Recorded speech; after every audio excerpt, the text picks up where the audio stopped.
Эгерде сүйлөмдүн мүчөлөрү боюнча талдоо жүргүзүп жаткан болсоңор, эң биринчи ойлонбостон туруп шыдыр эң биринчи баяндоочун табабыз. Баяндоочу. Анткени сүйлөмдүн ээси болбой калышы мүмкүн, аныктооч, толуктооч, бышыктооч болбой калышы мүмкүн, бирок баяндоочу жок сүйлөм болбойт. Сөзсүз сүйлөмдө баяндооч болот. Ошондуктан ойлонбой туруп баяндоочуну табабыз. Мына ушул берилип турган сүйлөмдө баяндоочу кайсыл болушу мүмкүн? Эгер силер билсеңер, баяндооч деген бул сүйлөмдөгү ойду жыйынтыктоочу, ага чекит коюучу, анын ошо бүткөндүгүн билдирүүчү бөлүгү. Ойду жыйынтыктаган бөлүгү баяндооч болуп саналат. Демек бул жерде сүйлөмдүн баяндоочу өзүңөр билгендей карап турсак, албетте кабыл кылбады.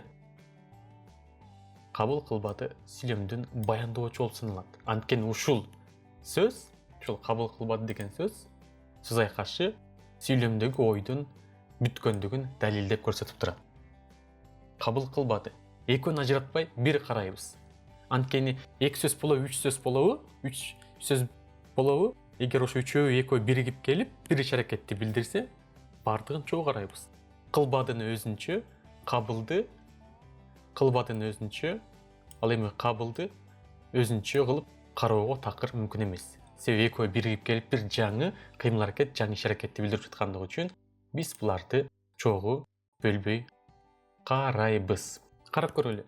Эгерде сүйлөмдүн баяндоочу кыймыл аракет болсо, эгер сүйлөмдө ээ бар болчу болсо, демек сүйлөмдүн баяндоочу кыймыл аракет болсо, анда сүйлөмдүн ээси ошол кыймыл аракетти аткаруучу, ошол кыймыл аракетти жасоочу болот.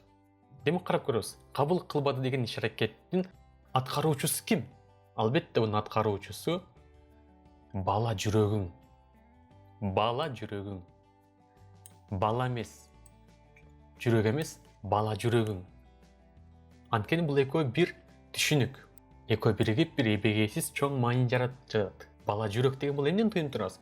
Бала жүрөк дегенде ошол жүрөктүн тазалыгын, назиктигин, аруулугун, жамандыкты, коомдогу терс көрүнүштөрдү, оройлуктарды, арамдык, кыйынчылыктарды көтөрө албаган, кабыл албаган, ага чыдабаган бир жүрөктү түшүнүп жатабыз. Эмне кабыл кылбады? Бала жүрөк кабыл кылбады. Бала жүрөгүн кабыл кылбады. Демек, бул сүйлөмдүн ээси болуп саналат. Демек, ээ менен баяндоочу таптык, эми калгандарын табуу керек.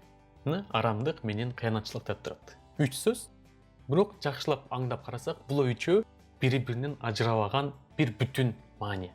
Арамдык жана ошондой эле кыянатчылык деген эки сөздү менен деген байламта, кызмач сөз экөөнү бириктирип турат. Эгерде ушул жерде бул менен деген байламта болбогондо, анда булардын ортосуна, арамдык менен кыянатчылыктын ортосуна үтүр белгиси коюлмак. Анда бала жүрөгүң арамдыкты, кыянатчылыкты кабыл кылбады болмок. Бирок бул жерде менен деген байламта берилди дагы, демек экөөнүн ортосуна үтүрүл коюлбады, жана ошондой эле арамдык деген сөздөн т мүчөсү түшүп калды.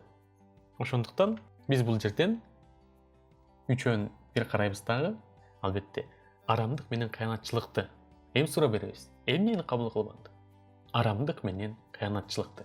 Демек ушунун натыйжасында үч сүйлөмдү, үч сөздү бир бүтөн катары талдайбыз дагы. Кимди эмнени деген суроо албетте айкындоочу мүчөлөрүнүн ичинен толуктоочко берилет. Болгондо дагы тике толуктооч. Анда эмесе сызабыз.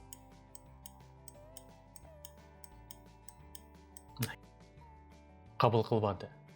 Баяндооч, бала жүрөгүң толуктооч, арамдык менен кыянатчылыкты экөө биригип дагы толуктооч. Баяндооч, толуктооч. Ыры салды ынтымак. Ыры салды ынтымак. Бул жерде белгилүү болгондой эле сүйлөмдөгү ойду бүтүрүүчү, жыйынтыктоочу бөлүгү кайсыл сөз? Албетте ынтымак деген сөз. Ынтымак. Көрүп тургандай, эгер биринчи сүйлөмдө сүйлөмдүн баяндоочу этиш болсо, кыймыл аракет болсо, ал эми экинчи сүйлөмдө сүйлөмдүн жыйынтыктоочу бөлүгү этиш эмес, кыймыл аракет эмес, жөн гана зататооч. Бирок ага карабастан сүйлөмдүн жыйынтыктоочу бөлүгү болгондугу үчүн биз бул сөздү сүйлөмдүн баяндоочу катары карайбыз. Демек сүйлөмдүн баяндоочу. Эгер эсиңизде болбосо эске салабыз, сүйлөмдүн баяндоочу бир гана кыймыл аракет эле эмес. Зататоч, ошол эмес, сынаточ, санаточ, ататоч, такточ да болушу мүмкүн. Болгону сүйлөмдөгү ойдун дээрлик негизин жана ошондой эле чечүүчү бөлүгүн билдириш керек. Демек, ынтымак. Эми эгер бар болсо, ээсин табышыбыз керек. Болбосо, айкындоочу мүчөлөрүн. Демек, ээси барбы? Кайсы бир сөз менен байланыштып турабы? Албетте, бул жерде бир гана сөз эмес, сөз айкашы менен байланыштып турат. Эмне ынтымак? Ырысалды ынтымак. Ырысалды эмне? Ынтымак. Ынтымак. Биз бул жерден ырысты өз алдынча, алдын өз алдынча карабайбыз. Мынакей, ынтымак деген эмне? Бул достук, биримдик, шериктештик, бири-бирин түшүнүүчүлүк, чогуу болуу деген э? Ал эми эмне ынтымак дегенде ырыс ынтымак деген эмес. Же алды ынтымак деп айта албайбыз. Себеп дегенде ырыс менен ырыс алды экөө бир сөз айкашы. Бирин экинчисинен ажыратып кароого болбойт. Ырыс алды дегенде бул эмнени түшүнөбүз? Бул жерде алды дегенде эмне? Орунду эмес? Ырыстын алды, арты, капталы болушу мүмкүн эмес. Болгону алды деген сөз бул жерде башталышы дегенди туюндуруп турат. Ошого коюлган биринчи кадам дегенди туюндуруп турат. Демек, ырыс алды. Эмне ынтымак? Ырыс алды ынтымак. Демек, ойлонбостон муну сүйлөмдүн ээси катары жазабыз. Демек, ынтымак менен баяндооч менен не? Ырыс алды экөө бири-бири менен байланышып турат. Бул үчүнчү сүйлөм дагы буга чейинки эки сүйлөмдөн айырмаланып турат албетте. Мына арба ак кеме, мен келдим. Анда токтолбойбуз. Дароо баяндооч издейбиз. Бул жерде ошол эле мезгилде сүйлөмдүк ойду жыйынтыктап турат, ошол эле мезгилде иш аракетти, кыймыл аракетти билдирип турат. Демек, сүйлөмдүн баяндоочу келдим. Эми баяндоочун таптык, андан соң ээсин табабыз. Демек, дагы кайталайм. Эгерде сүйлөмдүн баяндоочу кыймыл аракет болсо, иш аракет болсо, эгер сүйлөмдө ээ бар болсо, ошол сүйлөмдүн ээси ушул кыймыл аракетти аткаруучу. Демек, бул кыймыл аракетти ким аткарып жатат? Албетте, мен. Мен деген сөз аткарып жатат. Менин баяндоочун таптык. Эми арба ак кеме деген бул сүйлөмдүн кайсыл мүчөлөрү? Же болбосо теги эле булар сүйлөмгө мүчө боло алабы? Талдоо керек? Албетте жок. Булар талдабайбыз. Анткени эсиңерде бар болсо, сүйлөмгө мүчө боло албаган сөздөр деген түшүнүк бар, э? Алар албетте синтакс бөлүмүндө кызмат сөздөр, киренди сөздөр, сырдык сөздөр деген терминдер бар дагы. Ошолорго кирген сөздөр, каратма сөздөр, ошолор эмне боло албайт? Сүйлөмгө мүчө боло албайт дагы. Ошол эле мезгилде сүйлөм мүчөлөрүнө ажыратылып талданбайт. Бул жерде ак кеме деген сөз каратма сөз. Кайрылып жатат кимдир бирөөгө. Ошон үчүн каратма сөз болгондугу үчүн сүйлөмдүн ортосуна келсе дагы эки жагы үтүр менен ажыратылды. Андыктан муну талдабайбыз. Ал эми арыба деген бул кайсыл сөз? Албетте бул сырдык сөз. Андыктан муну дагы талдаштын зарылчылыгы жок. Болгону булардын кайсыл сөзгө кире тургандыгын тактап коебуз. Демек, келдим баяндооч, мен ак кеме деген каратма сөз. Ошон үчүн эки жагы үтүр менен ажыратылды. Арыба деген болсо сырдык сөз, сүйлөм мүчөсү боло албайт. Ошондуктан арыбадан кийин үтүр белгиси коюлду. Шаркырап аккан суунун бою.